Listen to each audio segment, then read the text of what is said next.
Hello everyone, welcome back to, Gel Press Wednesday. I'm calling this. My name is Julie and this is a Paper Flourish craft video. Sorry about the noise, I was just getting a stencil out there which I forgot to get out ready for the video today. So I'm joined by Murphy. As you can see at the moment, you can see his tail, which he obviously wants to have printed on the gel press, I think. What do you think, Murphy? Now, the gel press I've chosen to use today is one of the Lavinia gel presses, and this is the Squarelee. It's called Squarelee Gel Press. So it's a square gel press in size. This one measures around about 4.5 inch square. So I've decided to do a card which is just a little bit smaller than the gel press, and this is a piece of Lavinia white multifarious cardstock. So I want to have the print the whole way over the card front. So I'm only making a fairly small card. Now I'm going to use some of the Elements ink pads on the gel press. I love the Lavinia Elements ink pads. The two colours I've picked up today, Della blue and Russet orange. So I think these will look really nice together on the gel press. And we're going to also do some stenciling. So do a stenciled image on the gel press before we do our print. Have my brayer, piece of paper, always to work on. Now the colour I'm going to start with Della blue. Now the process we're doing today, if you were using two fairly similar colours, or say a really dark colour, I would go with the light colour first and then the darker colour on top. These two are quite different colours, so they are going to work. No problem. I'm just going to ink up the brayer with the Della blue and pop that all over the gel press. These ink pads are my favourites to use on the gel press. They are inky. They are really nice, vibrant colours. And I just love the way they work on the gel press. I'm putting a fair bit of the Della blue onto the press. And then to run the colour off just on the side on the paper. So now we're going to do some brayering with the Russet orange. But before I do that, I'm going to pick up a stencil. Now this one is called Block Print. It's a Lavinia stencil. And I'm going to place this on the gel press. Attach there. So now we're going to ink up the brayer with the Russet orange, and I'm going to run that over the stencil on the gel press.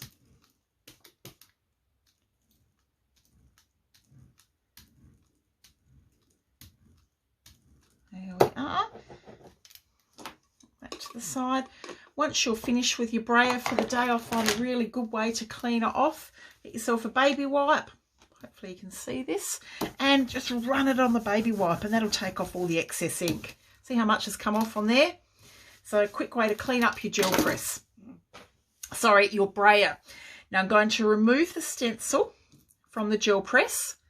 Place that to the side for the moment. Quick wipe over because it's got a fair bit of ink sitting on top of it. All right. So now, I'm not sure you can see, have a look at, can you see the stenciled image sitting there? The gel press. Of course, in a moment, we'll be able to see it even better once we've got our print. So here's my 4.25 inch square of cardstock. I'm going to place that right on top of the gel press. I said we want this print to go the whole way over the top. Flip it over, place it down, and press, just to make sure the whole thing has printed. If you can see little light patches, that's where it hasn't printed, and you can just give it a press to make sure it does. You can see already how cool this is going to look. Turn it over, peel that card away, and there's the background. Doesn't that look amazing? A really effective way, another amazing background to do on your gel press. How easy was that? I'm just going to wipe the gel press with my baby wipe. Now I'm going to, again, they come off fairly, the cardstock comes off fairly dry off the gel press, but I'm just going to make sure it's completely dry by giving a quick going over here with the heat tool. Isn't that an interesting background?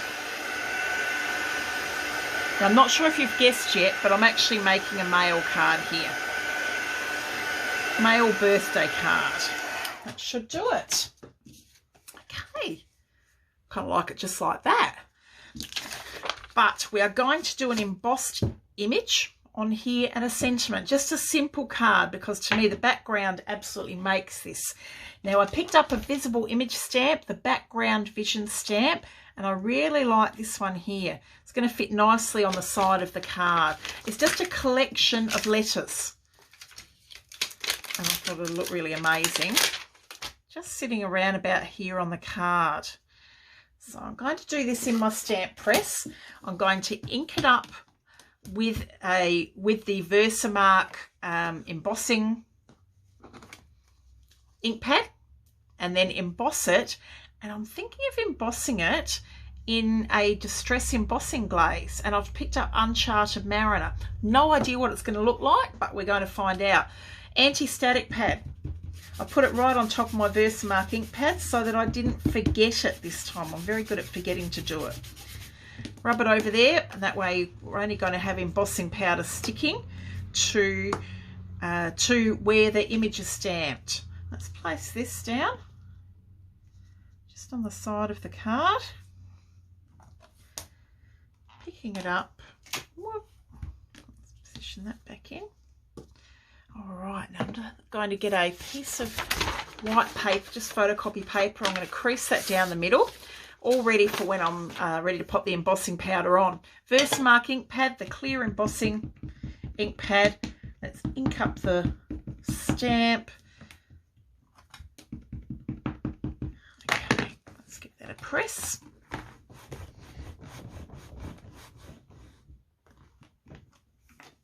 Okay, and now pop that to the side. And let's get that embossing powder on it.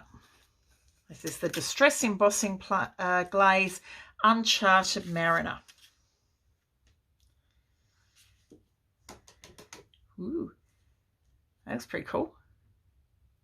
I quite like that colour on that background. That looks all right. Let's tip that back in, and then we'll set that with the heat tool.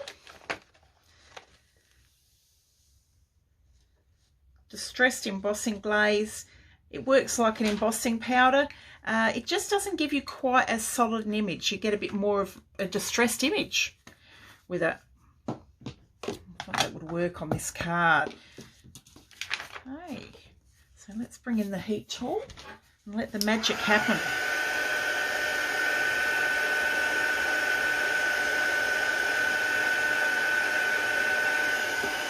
Heat up, and then we'll start to go.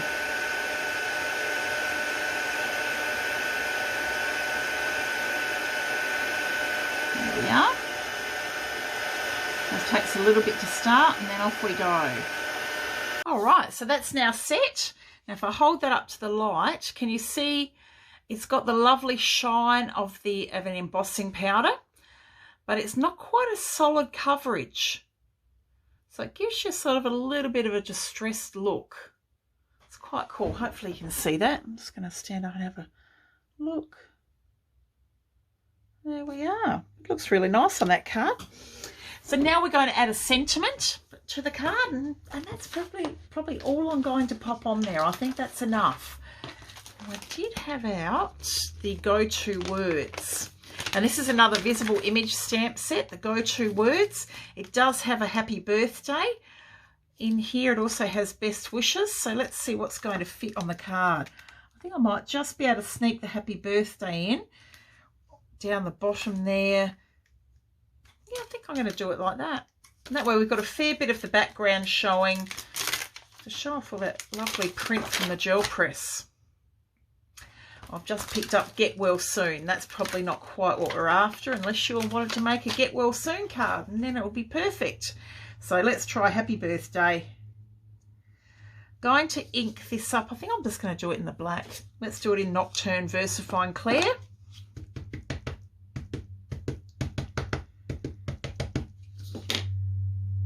Birthday, and we're just going to pop this down in the bottom corner.